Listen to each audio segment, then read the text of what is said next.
outra coisa que eu queria mostrar para vocês é o seguinte. Quer dizer, já falei um pouco do nosso histórico recente do Brasil com o Irã, né? Como era, como voltou a ser. O que nós fizemos em 2019, 2020, né? Uma nova política externa do Brasil, né? Essa política externa que a gente tentava fazer uma política para o povo brasileiro e não para outros diplomatas, né? Uma política externa falando e sentindo palavras e sentimentos de gente comum e não de diplomatas formados entre diplomatas, vivendo entre diplomatas. Nós já estamos vendo, eu já estava vendo, óbvio, a consolidação, a configuração desse bloco totalitário. China, Rússia, Irã, né? Avançou nos últimos anos, mas qual que era a nossa política? Tirar o Brasil do bloco totalitário, primeira coisa. Né, impedir a continuação da nossa marcha hipnotizada, né, vendada. O Brasil estava assim hipnotizado, né, rumando para o bloco totalitário, que é um abismo, né, do ponto de vista da dignidade e dos próprios interesses do povo brasileiro.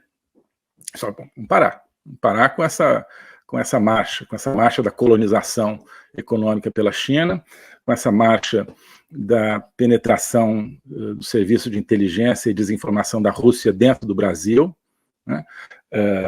Vamos parar com esse apoio ou beneplácito a russos e chineses mantendo no poder ditadores como o Maduro. Vamos enfrentar os ditadores do Foro de São Paulo, vamos acabar com a corja, né, dos ditadores do Foro de São Paulo, que é quem está financiando de alguma maneira os criminosos que estão matando as nossas famílias dentro do Brasil. É ideológico coisa nenhuma. O que é ideológico em você ter PCC aliado ao Hezbollah, com base na Venezuela, com base no narcotráfico boliviano, colombiano, matando gente dentro da sua casa? O que há de ideológico nisso, né? Certo? Então era isso, né? Fazer uma política externa para o povo brasileiro não ser colonizado pela China e não ser ameaçado pelo crime, não ser assassinado pelos criminosos aliados à China, Rússia e Irã, né? Isso era a nossa política, certo? E ao mesmo tempo construir uma grande relação com os países que são da lei, que são da ordem, que são da dignidade, da liberdade humana, da liberdade econômica, da liberdade política, Estados Unidos, Israel, Japão, alguns países europeus, assim, os países em si, algumas lideranças não, né? Mas naquele momento nós tínhamos grandes lideranças pela liberdade no mundo, né? Donald Trump nos Estados Unidos, Benjamin Netanyahu em Israel, tínhamos Shinzo Abe no Japão, tá? Tínhamos o surgimento de lideranças importantes pró-liberdade na União Europeia, tínhamos lideranças pró-liberdade importantes na América Latina, né? Certo? Tínhamos países dispostos a lutar verdadeiramente contra um bloco totalitário. Finalmente você tinha gente enxergando, né? Poucos, né? Alguns nos Estados Unidos enxergavam isso, eu enxergava isso no Brasil, né? Esse bloco totalitário se formando já então, certo? Então, é lutar contra isso, né? Então, desmantelar a máquina de influência desses caras dentro do Brasil, né, a máquina de influência russa, a máquina de influência chinesa, que domina, né, os corações, não tem coração, né, mas domina né, a cabeça e o bolso, né, de boa parte da elite política brasileira, né, tem aí seus lobbies espalhados por, inclusive, né, pessoas, política externa, tradicional, isso tudo é lobista da China, tá certo? Escritório de lobby da China posando de think tank, de política externa independente nacional, né? Esse é lobista, assume que é lobista, estou trabalhando pela China, pronto, não tem problema nenhum, tem, né? Mas assim, assume, porra, né? E ficaram, estamos aqui, assim, querendo restaurar as tradições política externa brasileira. Não tem que restaurar tradição nenhuma, está querendo restaurar o dinheiro da China no seu bolso, certo? Isso que estão querendo, e restaurar o dinheiro, né, da corrupção no bolso de todos os corruptos. Isso é que estavam querendo, né, e isso são os que se opuseram contra mim, tá bom? Então, isso é que a gente tentou fazer, né? Assim, lutar contra bandido, você não é assim, né? Não é fácil, né? Vi isso desde o primeiro dia, né? Continuo disposto, né? Estou aqui, né? Estou aqui falando com vocês, isso faz parte dessa luta contra a bandidagem, para vocês saberem como é que é o negócio. Então, construir uma boa relação, construímos, né, excelente relação com os Estados Unidos, uma liderança, né, pujante de verdade, né, democracia pujante de verdade, para a liberdade de verdade, né? Israel, com esse Netanyahu que está aí, um grande líder, né? Eu mostrei até hoje uma foto que eu tenho, a foto que eu mais gosto, estou conversando com o Netanyahu, tive pelas 2 ocasiões, eu, né, como ministro do exterior, reuniões com o Netanyahu, também acompanhei reuniões do presidente Bolsonaro com ele, várias, né? É um grande líder, tá? Uma das coisas que mais me orgulham é que eu já conheci ele, já tinha tido conversas com ele, uma vez que o presidente Bolsonaro visitou Israel, né, vou contar para vocês aqui, né, fomos ter um jantar, pouquíssimas pessoas, só 3, acho que de cada lado, o lado brasileiro era o presidente Bolsonaro, eu e mais uma pessoa, do lado de Israel era o Netanyahu, a esposa dele e o filho, tá? E ao chegarmos assim, o Netanyahu já me conhecia, falou para o presidente Bolsonaro, Ernesto, olha aqui, eu queria ter um chanceler assim, tá bom? Então, assim, não é que eu tenha feito nada demais, mas, assim, o reconhecimento de quem luta pelo que é certo vale muito, então eu estou compartilhando com vocês aqui também. E conseguimos essa nova relação com Israel, contra todo mundo que já era associado de uma maneira ou de outra ao bloco totalitário, né? E todo mundo que tem medo, né? No Brasil você tem os que gostam de totalitarismo e você tem os que têm medo, né? Nós não tínhamos medo, continuamos não tendo, eu continuo não tendo. Então, tinha gente assim, não, pois é, mas olha só, se a gente começar a ficar muito perto de Israel, quem sabe os terroristas não vão gostar, né? Hoje o Brasil não é alvo de terrorismo, claro, não é alvo de terrorismo porque é covarde, né? Isso não é virtude nenhuma, né? Você tem que não ser alvo, você tem que combater o terrorismo no mundo, não é se esconder, né, esperando passar o terrorismo na rua, ver se a sua casa não vai escapar, né?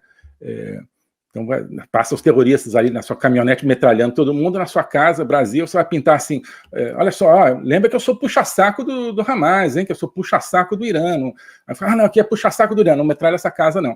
Isso não é ficar livre do terrorismo, isso é covardia, isso é pusilanimidade, isso é calhordice, né? E tinha gente que tinha esse tipo de atitude, rolo compressor por cima disso, no começo do governo, quando dava para fazer as coisas, né? Rolo compressor por cima desses medinhos, dessas coisas, fomos lá, Israel, construímos uma nação, e sabe o que mais? Melhorou a nossa relação muito também com os países árabes, porque, né, a gente sabe fazer as coisas também, estou falando aqui com vocês com ênfase, mas né,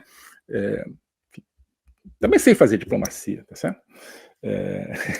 Tá bom? Diplomacia de verdade, né?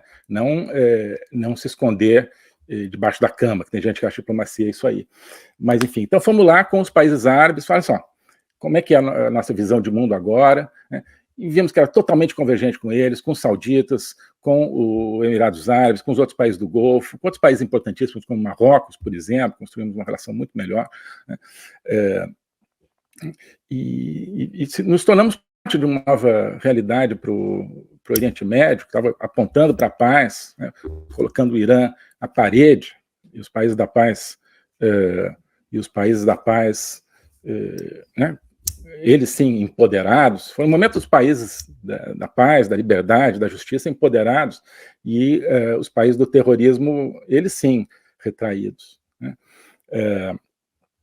Mas você tinha, então, no Brasil, quer dizer, claro, a grande imprensa, né, cheia de comentaristas pró-totalitários, de comentaristas pró-Irã, de comentaristas pró-corrupção, né, porque aí você começa a ver o laço entre o corruptariado brasileiro e os totalitários e criminosos de todo tipo, da América Latina, da Ásia, da Europa, né, e de toda parte. Claro, foram contra, óbvio, né? Óbvio, queriam o Brasil na mão dos totalitários, na mão dos corruptos, na mão do crime. Isso é que estão conseguindo, né? Que estão conseguindo de novo, né? Isso é que estão conseguindo de novo. Né? Então, é isso, é difícil, né? Você remar a favor da corrente é muito fácil, né? Então a corrente está levando o Brasil para o crime, para o totalitarismo, como a gente está vendo hoje, né? Vai remando junto ali, né? Cantando e olhando os passarinhos, é muito legal. Agora eu vou remar contra a corrente, na tempestade, né? Na tempestade com a queda d'água nas suas costas, né? Vem remar junto, pra você ver como é que é. Remamos contra a corrente, sim. E fomos longe nesse remar contra a corrente, porque havia apoio popular, porque o povo estava entendendo a nossa política externa. Não fazia política externa para Guga Chakra, nem para esse bando de gente da mídia, tá certo? Fazia política externa para o povo brasileiro. O globalismo existe, é uma coisa concreta. Ele é composto pelo Great Reset, do Fórum Econômico Mundial, pelo projeto hegemônico da China, pelo programa de manipulação e conquista da América do Sul pelo Foro de São Paulo e outros elementos. E esses elementos eles atuam uns em benefício dos outros, sempre, principalmente através do controle da linguagem, porque o controle da linguagem é o controle do nosso pensamento. Então nós estamos tendo o nosso pensamento reprogramado, e essa reprogramação vai contra a nossa liberdade, vai contra a essência do ser humano. Isso é o globalismo. Com base nesse estudo, nessa experiência, é que eu criei o curso de Logopolítica. Toda semana eu dou aulas sobre geopolítica, literatura, filosofia, cultura de um modo geral, tudo isso em conjunto formando um espaço de conhecimento que eu denomino a logopolítica, para nós não apenas entendermos a ameaça do globalismo, mas podermos nos contrapor a ela. Se você quiser entrar nesse projeto de conhecer o globalismo e enfrentar o globalismo, clique aqui